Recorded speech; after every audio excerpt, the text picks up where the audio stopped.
বর্তমান সময়ে ক্রিকেটের অর্থ যেন বেশি গুরুত্বপূর্ণ হয়ে উঠেছে। টেস্ট, ওয়ানডে, টি-20, আইপিএল ইত্যাদি বিগ ব্যাশ থেকে প্রচুর অর্থ আয় করছে বিশ্বের ক্রিকেটাররা।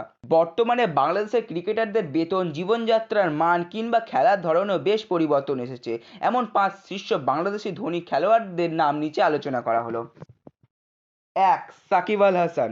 2021 সাল থেকে 2024 সালের মধ্যে বাংলাদেশের 1 নম্বর ধনী ক্রিকেটার হলেন সাকিব আল হাসান। তার মোট সম্পদের পরিমাণ $40 মিলিয়ন, যেটি বাংলাদেশি টাকায় 339 কোটি টাকা। ক্রিকেট ছাড়া বিভিন্ন ব্যবসা থেকে তিনি আয় করেন। 2 নম্বর নাম হলো তামিম ইকবাল।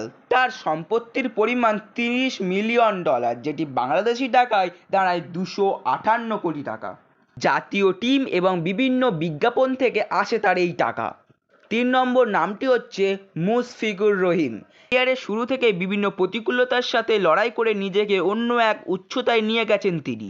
মুশফিকুরের আয় আনুমানিক $25 মিলিয়ন, যেটি বাংলাদেশি টাকায় 212 কোটি টাকা। তার মূল আয় মূলত জাতীয় দল থেকে, এছাড়াও তার একটি দাতা সংস্থা রয়েছে। 4 নম্বর নামটি হচ্ছে মোস্তাফিজুর রহমান। মোস্তাফিজুর রহমানের ভিন্নধর্মী বোলিং স্টাইলের জন্য বিভিন্ন ক্রিকেটার এবং খুব সুনামও অর্জন করেছেন। তার আয় $13 মিলিয়ন, যেটা বাংলাদেশি টাকায় 110 কোটি টাকা। 5 নম্বর নামটি হচ্ছে তাসকিন আহমেদ। তরুণ বয়সী জনপ্রিয়তা পাওয়া তাসকিন আহমেদের আয় $5 মিলিয়ন, অর্থাৎ বাংলাদেশি টাকায় 42 কোটি টাকা। জাতীয় দল, বিভিন্ন লিগ, বিজ্ঞাপন এবং ব্যক্তিগত ব্যবসা থেকেই তার এই আয়।